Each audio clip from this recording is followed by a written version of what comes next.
Wah, nggak mau berjuang otak, pakai otak. Ini sandiwara apalagi nih? Apakah beneran? Masa iya? Ada ojol jaketnya baru, terus ojolnya gendut-gendut, ya kan datang ke Wapres, ya kan? Hah, ini kocak ngakak sampai guling-guling kayak begini, guling-guling di aspal, ya kan lagi hujan-hujanan kayak gini caranya. Apa? Subscribe media-media Islam daripada kita subscribe media-media maksiat.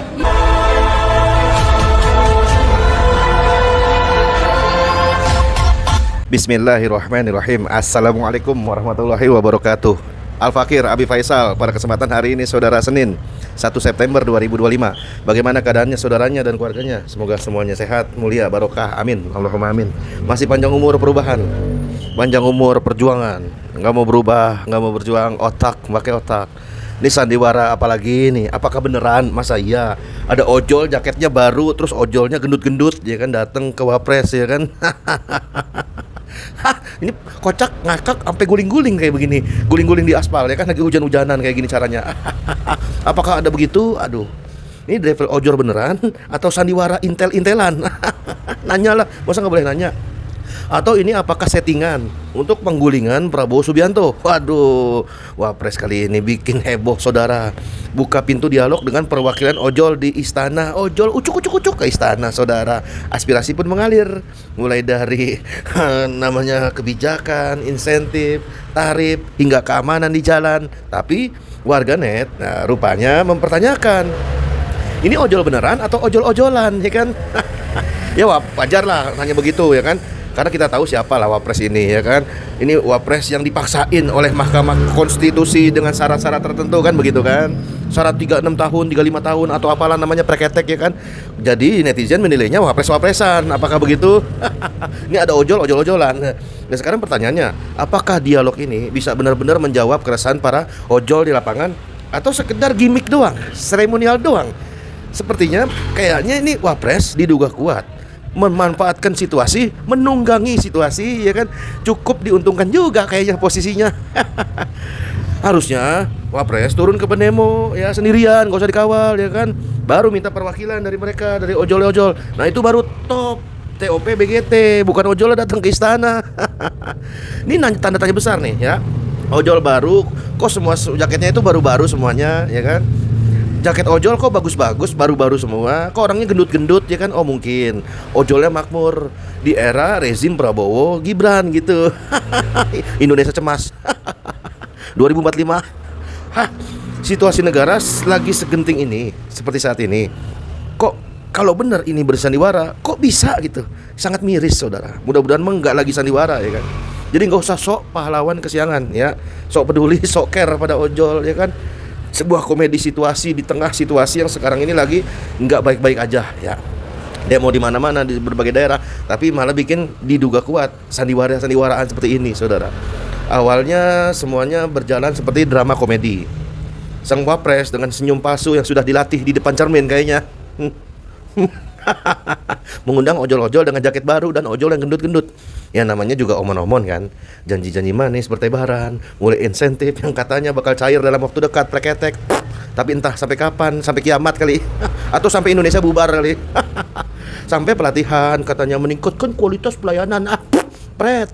Yang sebenarnya lebih cocok sih bukan buat ojol, tapi buat sales parfum, ya kan, buat sales rokok, ya kan, atau sales minuman, ya kan, kopi, ya kan. Ini meningkatkan kualitas pelayanan. Pret. Nah, ojol-ojol yang polos sih, yang nggak pernah ngerti politik tuh apa, ya kan, ya manggut-manggut aja kayaknya. Siapa tahu beneran nanti dapat durian runtuh. Realita pahit, nggak sesuai ekspektasi. Tapi yang namanya juga hidup, ya kan. Realita seringkali lebih pahit daripada kopi tanpa gula, ya kan. Udah gitu yang disuguhin, ya kan, orang yang cemberut lagi. Ya kan. Nah setelah demo berjilid-jilid saudara, ya kan, semua sudah lewat. Sekarang tinggal janji doang nih. Bener nggak janjinya? Yang katanya ini 19 juta lapangan kerja, 19 juta 18 kerja, lapangan kerja 19 juta. Ya pret, itu mana janjinya? Apakah cuma omon-omon doang di bibir? Apakah cuma formalitas? Toh ujung-ujungnya ojol-ojol kembali lagi ke rutinitas makan minum kerja, ya kan, berjuang di tengah kemacetan, bergelut di tengah mandi keringat, ya kan, dan juga persaingan antara ojol yang makin ketat. Hikmahnya Mungkin kita semua harus belajar, jangan terlalu mudah percaya pada janji-janji pemimpin yang notabene itu udah kewajiban dia. Ya, apalagi kalau janji itu yang sok kayak pahlawan kesiangan, apalagi yang baru peduli pasca demo. Kemarin sebelum demo kemana aja, Cok? Tapi ya udahlah. Yang penting kita tetap bisa ketawa. Sebelum ketawa itu kena pajak, ya kan? Kena pajak atau kena palak. Karena hidup ini terlalu singkat untuk dibawa serius terus. Jadi buat para saudara-saudara ojol tetap semangat. Janji buta, ya kan, iming-iming buta ya dari para penguasa dan pemimpin. Kenapa bisa begitu? Kalau benar-benar itu pemimpin mengurus tenaga kerja, lapangan kerja, termasuk ojol di dalamnya, harusnya undang-undang Omnibus Law itu dicabut. Undang-undang yang menguntungkan para cukong, kapitalis, bandar, bohir itu dicabut. Bukan hanya sekedar gimmick, foto-foto, ya, makan-makan di undang-undang, bukan. Cabut, batalin undang-undang Omnibus Law Cipta Kerja, akar dari persoalan kesengsaraan tenaga kerja, badai PHK dan lain sebagainya macamnya. Nah, itu baru TOPB BGT. Jadi buat para ojol yang ini, khusus yang ini tadi ini, yang baru datang dari Istana Wapres atau Istana Presiden atau istana apapun namanya, setelah ya semangat. Ya, khusus buat yang tadi datang, semangat. Nanti siapa tahu jadi komisaris, ya kan. Nanti siapa tahu jadi buzzer, ketua relawan Gibran Mania, ya kan, kali nanti ujung-ujungnya nanti jadi ternak Mulyono gitu kan. Dan buat para pemimpin, kekuasaan itu amanah.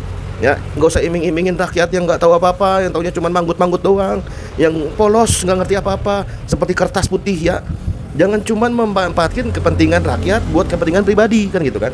Kasihanlah saudara-saudara kita ojol-ojol itu, rakyat kecil, termasuk para ojol yang saudara-saudara kita yang setiap hari berjuang cuma demi sesuap nasi, bermandi keringat, bahkan sampai mempertaruhkan nyawa. Ya, jangan sampai cuma gimmick doang, janji palsu, ya kan, sandiwara palsu, ya kan, semuanya palsu. Nanti ada lagi ijazah palsu dan segala macam preketek lainnya.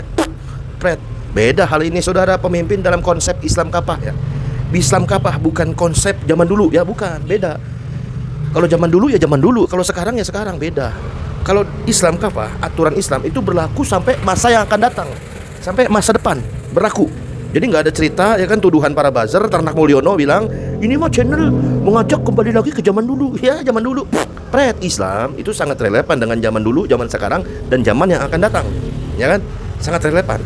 Jadi nggak ada cerita zaman dulu. Ada juga demokrasi ala Barat, Yunani kuno.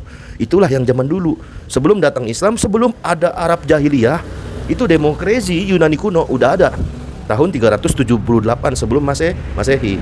Dalam konsep Islam kafah yang berlaku dulu, hari ini, dan masa akan datang, kepemimpinan ideal menekankan tanggung jawab riayah seunir ummah, memastikan kesejahteraan rakyatnya tanpa gimmick, tanpa sandiwara, tanpa omon-omon, ya kan.